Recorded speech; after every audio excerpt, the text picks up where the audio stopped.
The news and reveals for Netflix's Avatar The Last Airbender adaptation in live action do not seem to be letting up anytime soon, and today we got a brand new one, this time showing off some new footage around the character of King Bumi. We are going to break it down all here in today's new video. My fellow benders of all four nations, welcome to Uncle Iroh's Tea Shop, the Jasmine Dragon. Find yourself a seat, grab some jasmine tea, and enjoy the video. Like with my most recent videos, let's see if we can hit a goal of 100 likes. So let's just jump right into it, but first I do want to start off with a question for you all, the fans, newcomers, and subscribers here on my channel. How do you feel about them translating this character of King Bumi into live action? Are you a little hesitant just because of who the character is in the cartoon, or do you feel like they might be nailing it down just based off the stuff that we have seen of him so far? The reason I ask this is because this is, in my opinion, one of the more important characters in the cartoon to adapt, but also it'll be one of the more challenging ones simply because of how insane and wacky he is. To some degree, he might be the craziest and wackiest character that the original cartoon showcases. I do wonder if that nature of his from the cartoon would be well translated through a live action sense. On top of that, from the important perspective of his character, he obviously plays a big role in the later events that take place down the line in Book 3, for example, if you are a fan and you know what I am referring to. Definitely curious to hear all your thoughts down below in the comments, so drop them there as we get into the breakdown of this video. So Netflix on this February 1st morning of the new month dropped a new video showcasing some of their projects coming in 2024, and included in that was a new reveal of a scene that we knew we were getting, but this time in a new look on it. That scene involves the fight between Aang and Bumi in the Omashu arc of Book 1. On top of that, we also got Albert Kim on Twitter, the showrunner of the Avatar live action adaptation, dropping a new, wider look of an image of Bumi as he's about to bend some rocks. He even tweeted alongside of this tweet, "One of the weirdest days on set was when I was called to approve the length of Bumi's armpit hair. For the record, I had them trim it a bit."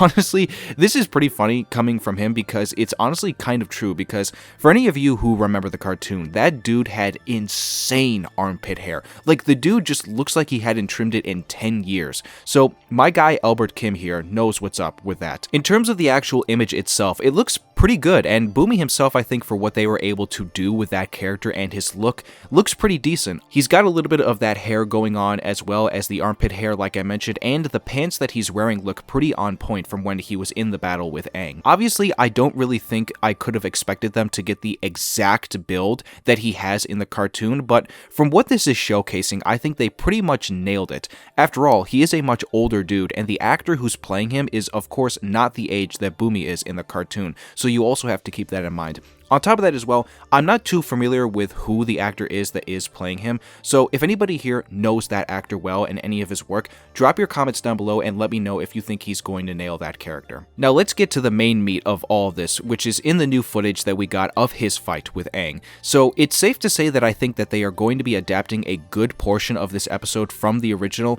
Now, whether that includes some of the stuff with like the rock candy around Katara and Sokka, we'll have to wait and see on that, but again, like I said, they are pretty much adapting a good portion of this episode. The fight actually looks pretty interesting so far from the footage that we've got, and no joke, they pulled this one portion of it straight out of the cartoon. Like, this part right here, Aang is flying backwards over the boulder, is no joke, exactly the same thing. I'm really impressed with that, to be honest. That's pretty damn good. Obviously, at this point, Aang has not learned earthbending, so he's using airbending to do everything against him. We see some of his moves while he's trying to do that in some of the footage. Now, I do also want to lend another question to you all, because I've had a few people in some of my past videos after the most recent trailer came out comment on some of the bending and how it looks.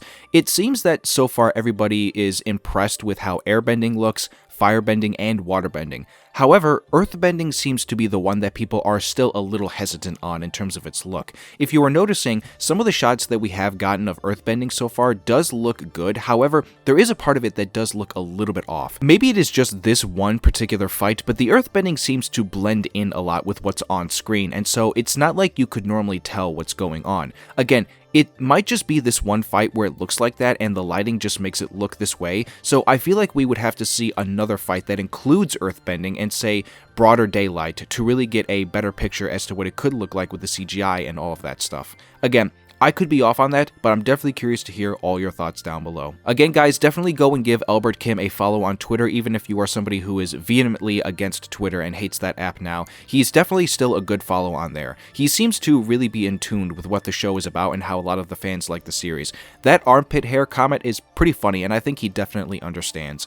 Other than that, there is not much else to break down today. I'm sure we will get more stuff in the coming days, and so I'll be there to cover it for you all when it does drop. If you did enjoy this breakdown and this new reveal, please give this video a like and subscribe to the channel if you are new here, and turn on that notification bell for whenever I upload next about this show. On your way out of Uncle Iroh's tea shop, be sure to let him know how much you appreciate his jasmine tea and his words of wisdom that come with it. I hope everyone here has a wonderful rest of the day, and I will see you all soon for more Avatar.